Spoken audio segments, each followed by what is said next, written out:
ఈయన వస్తుంటే ఏమైనా భూగోళం బద్దలైపోద్దా ఏంటి? ఎన్ని వేల మంది పోలీసులు కావాలా ఏంటి? ఏం జరుగుతుంది ఇప్పుడు ఆయన వస్తే? మహా అయితే ఒక 20 మంది పోలీసులు, ఆయనకుండే సెక్యూరిటీ తోడు ఇంకో 10 మంది ఉంటారేమో. స్పెషల్ సెక్యూరిటీ ఉంది, అదే సెక్యూరిటీ ఉంది. మరి ఆయన వస్తే ఏమవుతుందండి? అంటే రాదలుచుకోలేదు.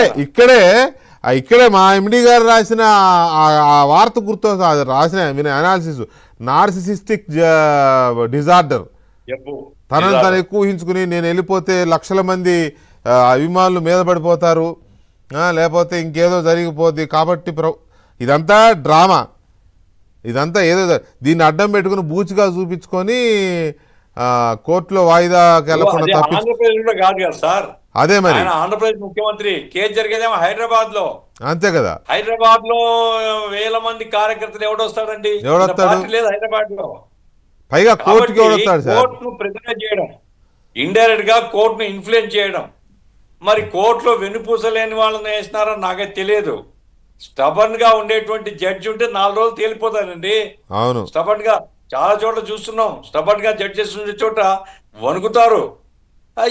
ఇది ఎందుకో ఏమో గాని. కాబట్టి అర్నెస్ట్ అప్పీల్ మీ ద్వారా, మీ డిబేట్ ద్వారా నేను న్యాయ వ్యవస్థకు అప్పీల్ చేస్తున్నా. ఇది న్యాయ వ్యవస్థలో ఎవరు ఏమిటి అది సంబంధం లేదు, కానీ న్యాయ వ్యవస్థకే మాయని మచ్చ ఇది. ఆ మచ్చ ఎంత తొందరగా తుడిపేస్తే న్యాయ వ్యవస్థ గౌరవం నిలబడుతుంది. మీరు కనుక ఇదే పద్ధతిలో ఉంటే న్యాయ వ్యవస్థ మీద నమ్మకం కోల్పోతారని మాత్రం చెప్తాను.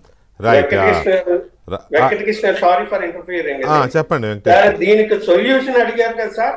యూనియన్ హోమ్ మినిస్టర్ సిబిఐ డైరెక్టర్ని పిలిచి ఈ కేసు ఎందుకు ఎంత జరుగుతుంది, దీన్ని తొందరగా తేలితేనే ఒక మొక్క చెప్పమానండి. కేసు ఎందుకు తేల్దాం? ఓకే, ఆయన చేతిలో ఉంది. చెప్పాలంటే యూనియన్ గవర్నమెంట్ చేతిలో ఉంది. తొందరగా డిస్పోజ్ చేయండి. ఎవరు ఇంట్రెస్ట్ లేకపోతే ముందు చేసి పెట్టాలి కదండి. మీరు చెప్పిన దాన్ని ఇంకో రూపంలో అర్థం చేసుకోవచ్చునా? ఇది ఇంత డిలే కావడానికి కేంద్ర ప్రభుత్వం యొక్క పాత్ర ఉంది అని అర్థం చేసుకోవచ్చునా? సార్ మీరు పెద్దవాడు, మీరు అర్థం చేసుకున్నారో అర్థం అయ్యింది కూడా అందరికీ. రైట్.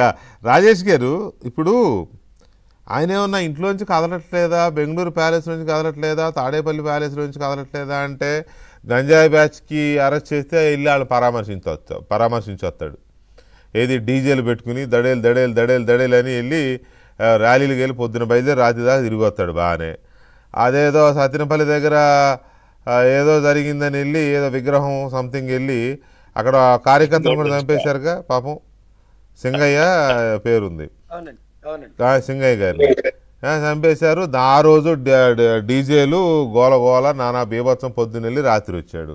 ఇట్లా